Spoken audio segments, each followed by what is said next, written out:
अस्सलाम वालेकुम स्टूडेंट्स। आज की हमारी एक्सरसाइज है 4.2 जिसका क्वेश्चन नंबर 2 है हमारे पास। Construct a square PQRS when its diagonal is 4 centimetre more than its sides.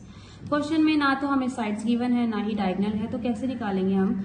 हमें पता है कि at in any square relation between sides and diagonal is D is equal to S under root 2।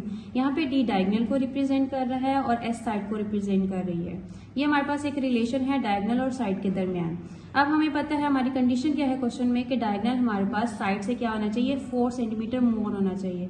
तो इस condition को हम यूं लिखेंगे कि डायगोनल हमारे पास क्या है, जब हम साइड में 4 ऐड कर देंगे तो उसके इक्वल आएगा। अब D की वैल्यू हमारे पास S+4 है, इसको हम क्या करेंगे, प्रीवियस इक्वेशन जो हमने लिखी है, एक रिलेशन लिखा है, उसमें पुट कर देंगे तो हमारे पास क्या बनेगा, S+4 is equal to S under root 2।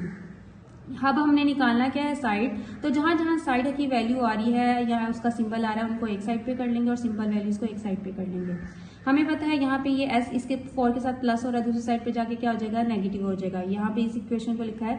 अब यहाँ पे भी हमारे पास साइड है, यहाँ पे भी साइड है, दोनों में से हम कॉमन ले सकते हैं। जब हमने कॉमन लिया है तो हमारे पास इस साइड पे क्या बच जाएगा, अंडर रूट 2 बन जाएगा, और यहाँ पे हम जब S कॉमन लेंगे तो -1 बच जाएगा।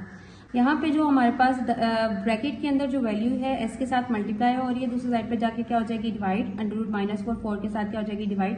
नेक्स्ट स्टेप में हमने इन सब वैल्यूज को कैलकुलेटर की मदद से सॉल्व किया तो हमारे पास आंसर क्या आ रहा है, 9.65685 सेंटीमीटर। यहाँ पे आप करीबन अपनी साइड की वैल्यू सिर्फ 9.6 ले सकते हैं वाइल ड्रॉइंग। जब हम ड्रॉ करेंगे ना स्क्वायर को तो आपने सिर्फ 9.6 कंसिडर करना है। अब हमारे पास साइड आ गई है, अब हम निकाल लेते हैं डायगोनल की वैल्यू। डायगोनल की वैल्यू निकालने के लिए आपने क्या करना है, पहली जो इक्वेशन रिलेशन मैंने लिखवाया था इसमें अपनी साइड की वैल्यू पुट कर देनी है। यहाँ पे मैं साइड की वैल्यू पुट करूंगी तो मेरे पास डायगोनल की वैल्यू आ जाती है 13.66 सेंटीमीटर। अब हम इसको कंस्ट्रक्ट कर लेते हैं। तो कैसे कंस्ट्रक्ट करेंगे आपको पहले पता होना चाहिए। हमने साइड कितनी बनाई थी, साइड हमारे पास आई थी 9.6 सेंटीमीटर, और डायगोनल हमने कितने का ड्रॉ करना है, 13.66 सेंटीमीटर का। तो सबसे पहले हम ड्रॉ करते हैं अपने स्क्वायर को। आपने सबसे पहले ड्रॉ करना है एक लाइन PQ जो कितनी होनी चाहिए, 9.6 सेंटीमीटर। स्क्वायर ड्रॉ करने के लिए आपको P और Q पे 90 का एंगल ड्रॉ करना पड़ेगा। 90 का एंगल ड्रॉ करने के बाद आपने क्या करना है, हमारे पास एक स्ट्रेट लाइन आ जाएगी PQL और P और T। अब हमें पता है कि हमारे पास स्क्वायर में हर लेंथ हमारे पास या साइड हमारे पास होनी चाहिए 9.6 की। तो आपने कंपास खोलनी है 9.6 की, P पे रखकर एक आर्क लगानी है 9.6 सेंटीमीटर की, तो हमारे पास आ जाएगा PS। और Q पे भी सेम ऐसे ही करेंगे कि हमने 9.6 सेंटीमीटर की लेंथ आर्क की हमने कंपास खोलकर क्या करना है, R तक एक आर्क लगानी है, हमारे पास आ जाएगा Q और R।